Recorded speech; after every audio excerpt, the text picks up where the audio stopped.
제가 어릴 적 충격적으로 봤던 미국 드라마가 하나 있는데 그건 알렉스 헤일리라고 하는 사람이 쓴 원작 소설 뿌리를 영화화한 드라마입니다.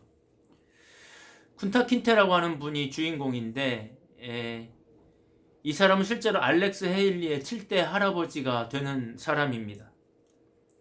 이 사람이 아프리카 서쪽에 살다가 잡혀와가지고 미국의 흑인 노예가 됩니다. 영문도 모른 채 잡혀왔기 때문에 이 사람이 도망치기를 수차례 반복하다가 결국은 마지막으로 발가락이 잘리는 형벌을 받게 됩니다. 죄가 없기 때문에 사실은 형벌이라고 할 수 없고 고문인 셈이죠. 저는 그 흑인 배우가 절규하는 그 모습을 잊을 수가 없습니다. 지금이야 워낙 잔인한 장면들이 영화에 많기 때문에 뭐 그런가 보다 하고 넘어갔겠지만 어릴 적 발가락이 잘려나가는 흑인 노예의 절규하는 그 모습을 보는 것은 너무나 고통스러운 일이었습니다. 그 후에 역사에 조금 관심을 가지면서 유럽인들이 아프리카에 진출하고 수백 년 동안 얼마나 많은 만행을 저질렀는지 가로 세로 70cm밖에 안 되는 상자 안에 사람을 넣어서 그 안에서 대소변을 다 해결을 하고 그 노예들을 데려다가 짐승처럼 그 노예들을 시장에 사고 파는 노예선이라는 것이 있었다는 것도 알았습니다.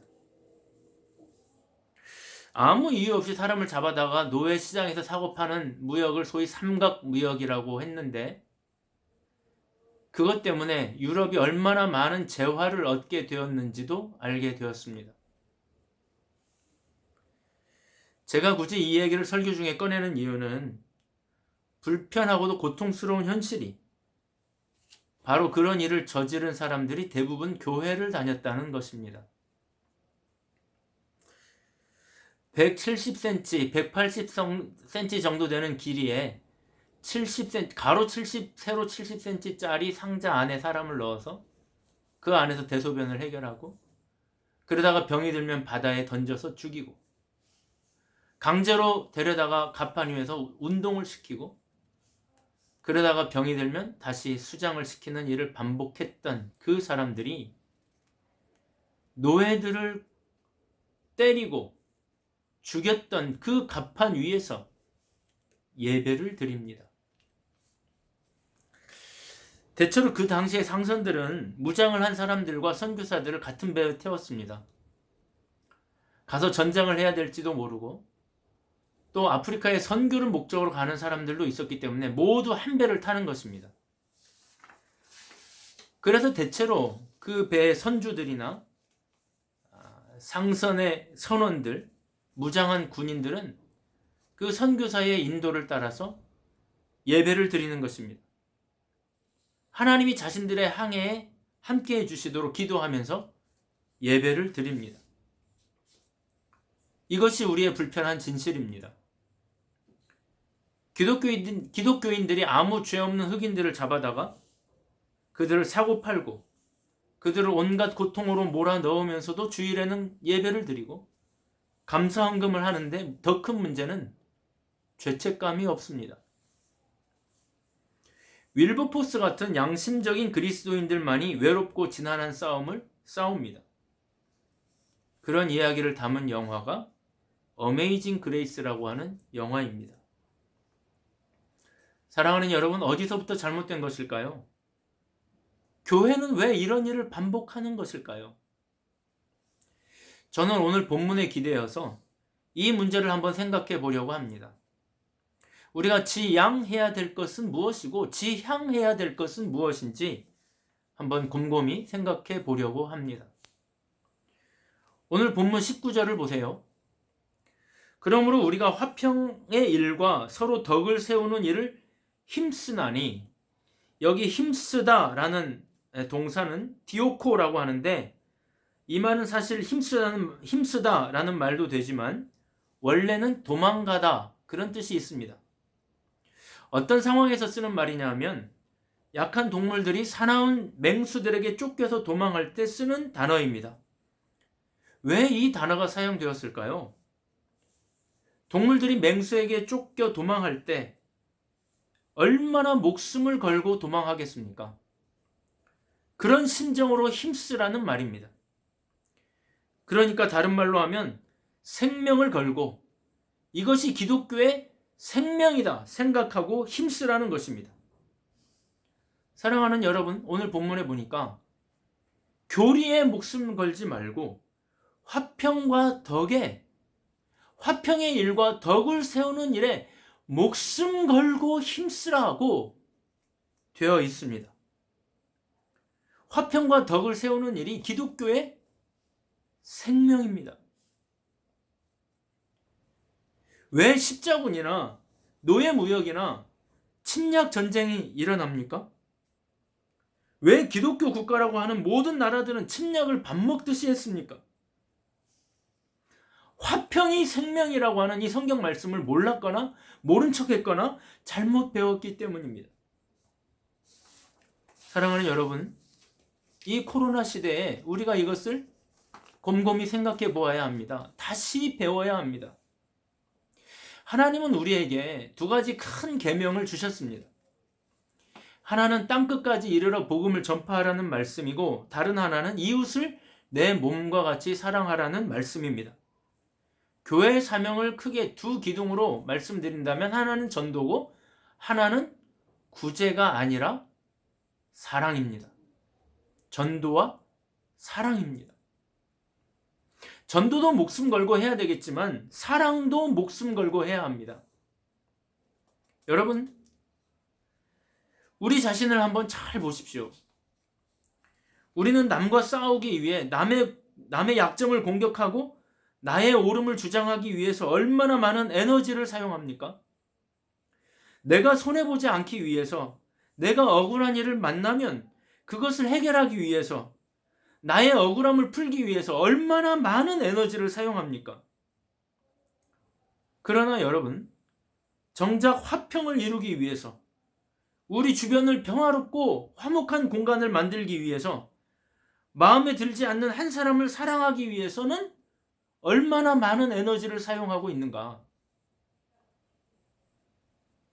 얼마나 많은 손해를 감수하고 있는가? 조금만 손해를 보거나 조금만 억울한 일을 만나면 못 견뎌 하면서 내 모습이 하나님 앞에서와 다른 사람들 앞에서 어떻게 비춰지고 있을지에 대해서는 얼마나 고민하고 있는가? 사랑하는 여러분, 저는 이 말씀을 가지고 여러분을 책망하기 위해서 이 설교를 하고 있는 것이 아닙니다. 저도 또한 많이 부족합니다. 저 또한 사랑하는 일에 많이 실패합니다. 그들을 있는 그대로 받아들이고 그들과 화평하게 지내려고 하는 노력을 잘 하지 않습니다. 그들을 정죄하기에 바쁩니다. 왜 그럴까 한번 생각해 봤습니다. 그것은 제가 하나의 큰 오류에 빠졌기 때문인 것을 알았습니다. 그게 뭐냐면, 내가 원하는 공동체를 내가 스스로 기준으로 삼고 있었기 때문입니다. 내가 옳다고 생각하는 기준이 너무 명확하기 때문에 내가 보기에 옳은 교회, 내가 보기에 좋은 교회를 만들기 위해서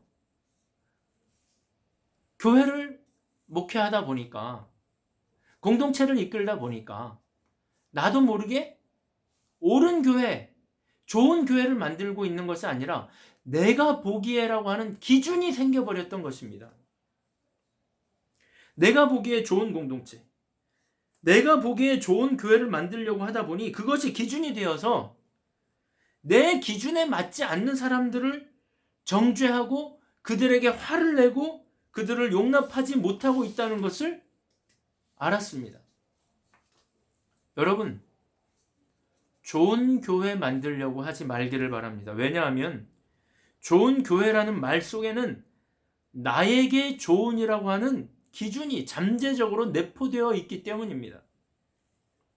내가 보기에 좋은 교회, 내가 보기에 좋은 가정, 내가 보기에 좋은 남편을 만들려고 하다 보니 나의 기준이 생기고 나의 기준에 맞지 않으면 정죄하고 비난하고 화를 내게 되는 것입니다. 사랑하는 여러분, 좋은 교회는 내가 만들지 않습니다. 좋은 교회는 하나님이 만드십니다. 우리가 할 일은 그 사람을 내 기준대로 바꾸려고 하는 게 아니라 그 사람을 있는 그대로 사랑하는 일입니다. 물론 그들이 현저하게 죄 가운데 있을 때에는 그들에 대해서 중보기도 하고 그들에 대해서 눈물로 충고해야 되겠지만, 단지 그들의 성격의 문제, 그들의 기질의 문제, 생활 방식의 문제, 언어 습관의 문제라면 그 내 기준에 맞지 않는다고 정죄하고 용납 못하고 그렇게 하지 말고 있는 그대로 받아들이실 수 있기를 바랍니다. 그들과 화평을 이루시기를 바랍니다.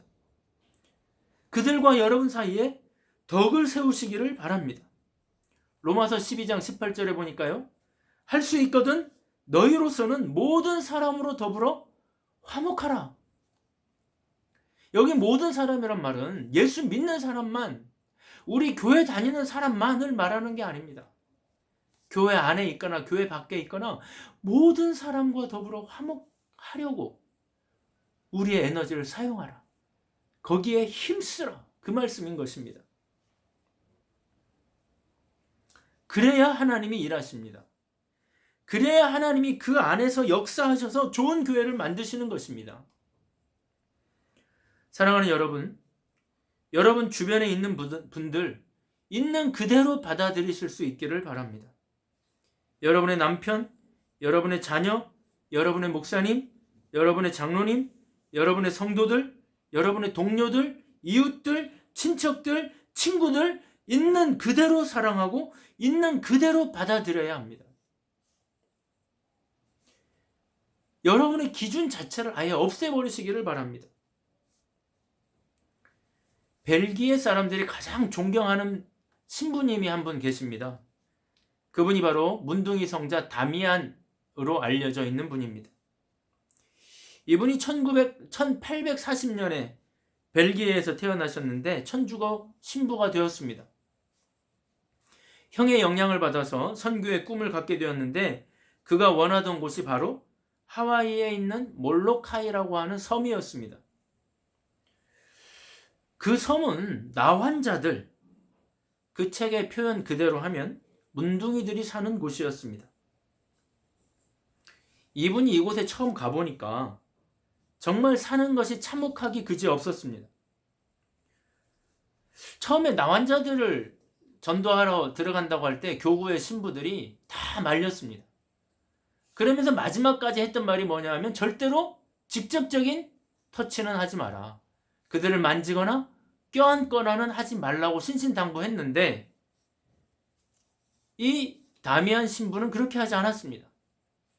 갈 때부터 악수하고 그들을 껴안고 그들을 포옹하고 그들이 죽으면 장례를 치러주고, 그렇게 해서 이 다미안 신부가 직접 관을 짠 관 숫자가 2,000구나 된다고 합니다.